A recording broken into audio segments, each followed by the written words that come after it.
Welcome to my channel travel with Pranab. Dowhill পর্বের আমরা প্রথম পর্বে দেখেছি ডাউহিল ইকো পার্ক এবং ডাউহিলের পাইন ফরেস্ট। দ্বিতীয় পর্বে আমরা দ্বিতীয় দিন সকালে প্রথমেই আমরা চলে এসেছি এই হোমস্টের নিজস্ব নার্সারিতে। এই হোমস্টের নিজস্ব নার্সারিটা খুবই সুন্দর এবং এখানে অনেক জাতীয় কিন্তু স্পেসিস আছে।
এরপর খাওয়া দাওয়া করে আমরা রওনা দিলাম সাইট সিইংয়ের উদ্দেশ্যে।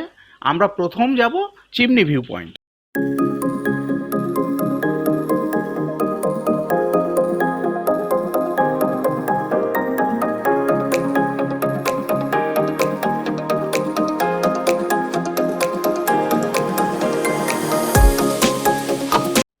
চিমনি ভিউ পয়েন্ট, এই ভিউ পয়েন্টের বৈশিষ্ট্য হচ্ছে আবহাওয়া পরিষ্কার থাকলে একদিকে শিলিগুড়ি সমতল আর একদিকে ঘন পাইন বোর্ড খুব সুন্দরভাবে দৃশ্যমান হয়।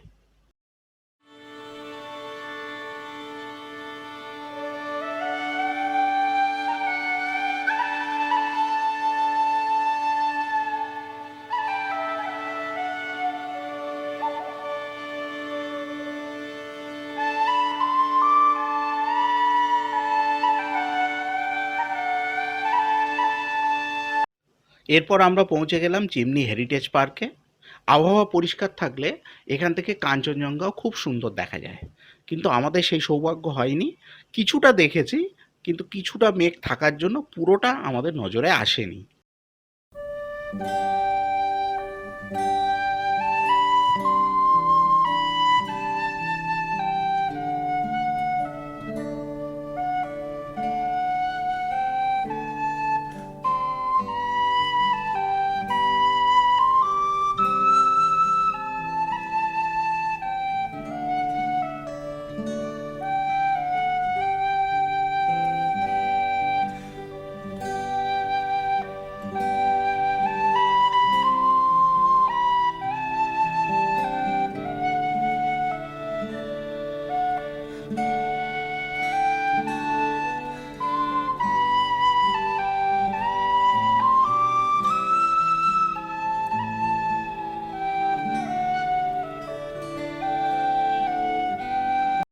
চিমনি হেরিটেজ পার্ক থেকে বেরিয়ে আমরা চলে আসলাম ওয়েস্ট বেঙ্গল ফরেস্ট মিউজিয়ামে। ডাউহিলে এই ওয়েস্ট বেঙ্গল ফরেস্ট মিউজিয়ামের ভেতরে ছবি বা ভিডিও করা বারণ, সেই কারণে ভেতরটা দেখাতে পারছি না। কিন্তু যেটা বলার বিষয় সেটা হচ্ছে এর চারিপাশটা এত অসাধারণ সুন্দর এবং এত অসাধারণ নিরিবিলি এবং গাছগাছালিতে পূর্ণ যে সবাইকে মুগ্ধ করবে।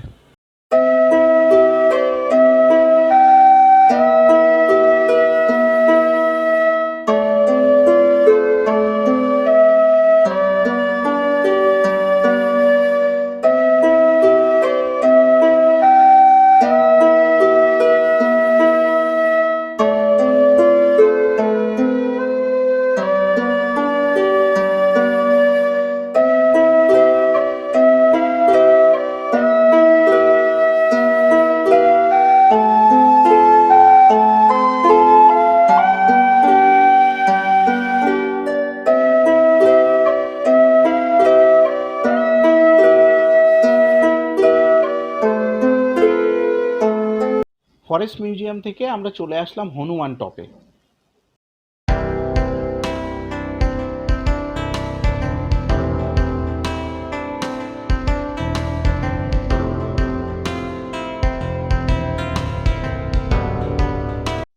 চা বাগান ঘেরা হনুমান টপের উপরে নীল আকাশ এবং তার চারিদিকে মেঘের উপস্থিতি, আর দূরে ওই কার্শিয়াং শহর, সত্যি মনোমুগ্ধকর।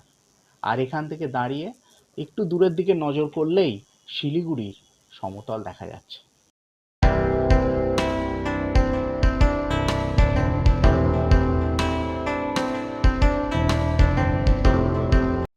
চলে এসেছি গিদ্দা পাহাড় ভিউ পয়েন্টে। এই গিদ্দা পাহাড় ভিউ পয়েন্টের পাশেই আছে নেতাজি সুভাষচন্দ্র বোসের মিউজিয়াম। আজকে মিউজিয়াম বন্ধ। এখান থেকে বছর ৮ আগে আমি আরেকবার কার্শিয়াং ছিলাম, সেবারও কিন্তু নেতাজি সুভাষচন্দ্র বোসের মিউজিয়াম বন্ধ ছিল। যাই হোক, দুর্ভাগ্য আমার, কোনো একদিন হয়তো আবার দেখা পাবো। এই গিদ্দা পাহাড় ভিউ পয়েন্ট থেকে দূরে শিলিগুড়ি শহরের সমতল বেশ সুন্দরভাবে দেখা যায়।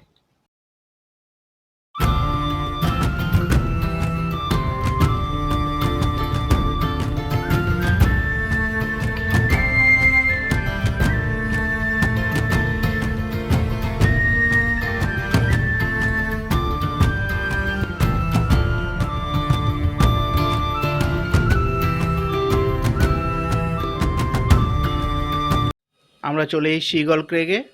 এই ঈগল ক্রেগে সামান্য এন্ট্রি ফিজ আছে, যদিও মূল্য খুবই সামান্য। আমরা আস্তে আস্তে ঢুকছি ঈগল ক্রেগের মধ্যে।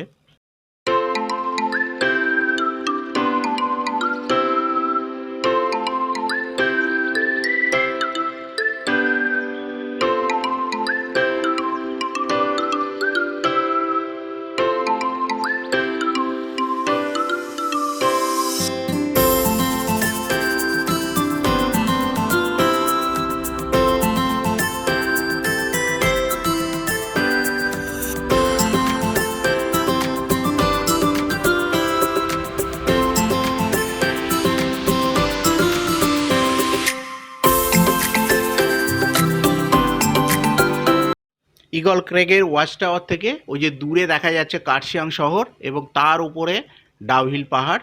ওই ডাউহিল পাহাড়ের উপরেই কোনো একটা হোমস্টেতে আমরা রাত্রে আছি। মকাইবাড়ি টি স্টেট, এখান থেকে আমরা কিছু চা কেনাকাটা করলাম।